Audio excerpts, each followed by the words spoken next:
Bismillahirrahmanirrahim. Assalamualaikum warahmatullahi wabarakatuh. Alhamdulillahilladzi an'amana bi ni'matil imani wal islam. Asyhadu an la ilaha illallah wa asyhadu anna Muhammadan abduhu wa rasuluh. Rabbi shrah li sadri wa yassir li amri wahlul 'uqdatam min lisani yafqahu qawli. Baik, terima kasih atas kesempatan yang diberikan. Saya Nurul Arofa dan teman saya Ahmad Anan dari kelompok 4 akan memaparkan makalah dengan judul Teori Biaya Produksi. Sebelum masuk ke pembahasan, saya akan memaparkan sedikit mengenai teori biaya produksi. Di dalam dunia ekonomi modern, terutama mengenai makna biaya dan produksi, menjadi salah satu hal yang harus diperhatikan yang tidak bisa dipisahkan layaknya uang keping logam yang memiliki dua muka yang berbeda, namun dalam kesatuan. Seiring dengan berkembangnya ilmu teknologi, ilmu pengetahuan, dan bertambahnya penduduk, maka memaksakan kebutuhan hidup terus meningkat. Pada saat ini, kebutuhan hidup tidak bisa diambil langsung dari alam, akan tetapi harus dioleh dahulu dengan cepat, efisien, dan harga terjangkau. Keadaan ini dimanfaatkan dengan baik oleh sebagian orang untuk memperoleh keuntungan, akan tetapi permintaan pasar berubah-ubah sehingga menyulitkan perusahaan untuk melakukan kegiatan produksinya. Produk apa yang akan diproduksi?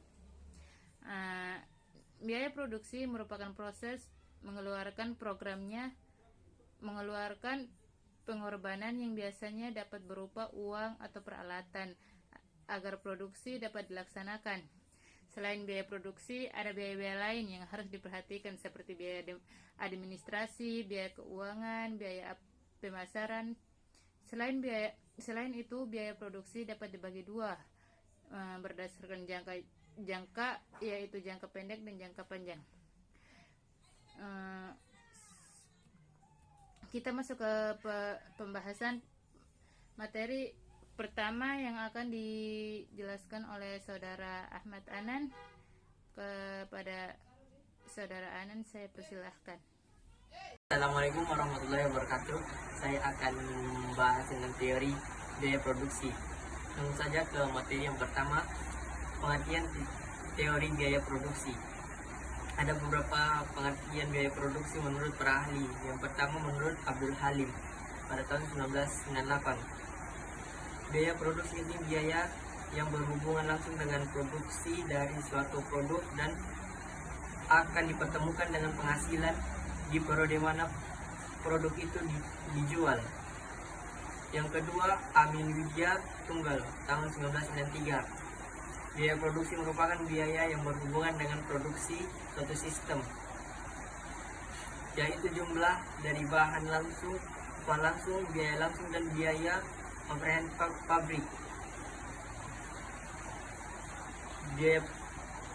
Yang ketiga, menurut Mulyadi tahun 1995, biaya produksi merupakan biaya yang terjadi untuk mengolah bahan baku menjadi produk jadi dan siap untuk dijual. Yang terakhir menurut Garrison Ray A. Eric W. Norem Peter C. Brewer tahun 2008. Biaya produksi adalah biaya produksi itu sendiri, mencakup semua biaya yang terkait dengan pemerolehan oleh pembuatan suatu produk.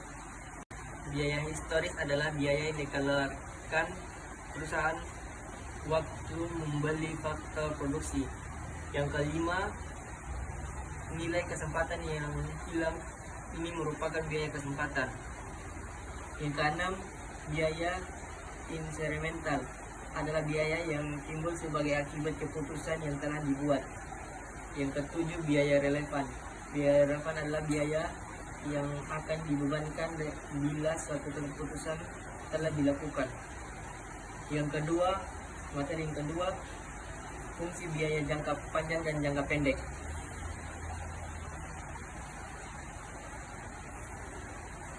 Analisis mengenai biaya produksi perusahaan perlu dibedakan kepada dua jangka waktu. Yang pertama yaitu jangka panjang dan jangka pendek. Jangka pendek adalah jangka waktu di mana perusahaan dapat menambah salah satu faktor produksi yang digunakan dalam proses produksi. Dengan perkataan lain, dalam analisis dimisalkan bahwa sebagian faktor-faktor produksi yang digunakan dianggap tetap jumlahnya. Sedangkan jangka panjang adalah jangka waktu di mana semua faktor produksi dapat mengalami perubahan, yaitu jumlah dapat ditambah apabila pertambahan itu dan luasnya bangunan atau pabrik yang digunakan. Sebagai akibatnya dalam jangka panjang terdapat banyak kurva jangka pendek yang dapat dilukiskan. Sekian dari saya akan melanjutkan ke pemateri selanjutnya. Assalamualaikum warahmatullahi wabarakatuh. Saya akan melanjutkan pembahasan dari Saudara Ahmad Anan, materi yang terakhir tentang skala ekonomi dan tidak ekonomi. Yang pertama, skala ekonomi. Skala kegiatan produksi jangka panjang dikatakan bersifat mencapai skala ekonomi apabila pertambahan produksi menyebabkan biaya produksi rata-rata menjadi semakin rendah. Produksi yang semakin tinggi menyebabkan perusahaan menambah kapasitas produksi, dan pertambahan kapasitas ini menyebabkan kegiatan produksi bertambah efisien. Ini mencerminkan oleh biaya produksi yang bertambah rendah. Ada beberapa faktor penting yang menimbulkan skala ekonomi. Yang pertama, spesialisasi faktor-faktor produksi. Yang kedua, pengurangan harga bahan mentah dan kebutuhan produksi. Ketiga, memungkinkan produksi sampingan atau diproduksi. Yang kelima, mendorong perkembangan usaha lain. Yang kedua, skala tidak ekonomi. Pertama tadi tentang skala ekonomi, yang kedua tentang skala tidak ekonomi. Kegiatan memproduksi suatu perusahaan dikatakan mencapai skala tidak ekonomi apabila pertambahan produksi menyebabkan biaya produksi rata-rata menjadi semakin tinggi. Keadaan ini mewujudkan oleh kegiatan memproduksi yang menurun efisiennya. Wujud skala tidak ekonomi terutama disebabkan oleh organisasi perusahaan yang sudah menjadi sangat besar sekali sehingga menimbulkan kerumitan di dalam mengatur dan memimpinnya. Perusahaan yang terus-menerus membesar biasanya berarti jumlah tenaga kerja yang digunakan meliputi beribu-ribu orang dan mempunyai pabrik dan cabang yang berbagai tempat. Sebagian akibatnya kegiatan dan organisasi perusahaan itu sudah menjadi sangat kompleks. Tidak mungkin lagi ia dipimpin oleh seorang manajer saja. Ini dapat mengakibatkan pengambilan keputusan dan kebijakan perusahaan yang sangat kaku dan memakan waktu yang lama untuk merumuskannya. Keadaan ini mengurangi efisien kegiatan perusahaan dan menyebabkan biaya produksi rata-rata semakin tinggi. Sekian dari pemaparan makalah yang sudah kami susun.